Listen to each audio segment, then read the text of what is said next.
Dastlabki diktator qayerda paydo bo'lganligi haqida eshitganmisiz? Rimda Xalq majlisi degan tashkilot bor edi.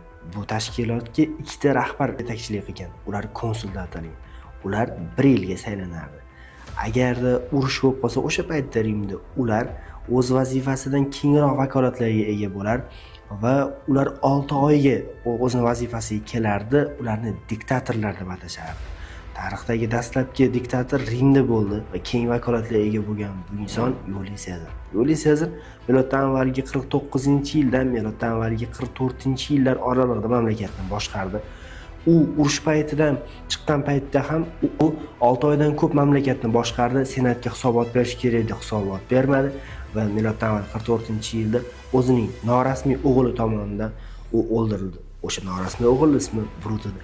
Dastlabki diktatorlar aynan Rimda paydo bo'ldi. Diktator deganda hozirgi ko'p insonlar vakolatlari kengaygan insonlar emas, balki uzoq muddat hukmronlik qilayotgan insonlar tushunadi. To'g'ri.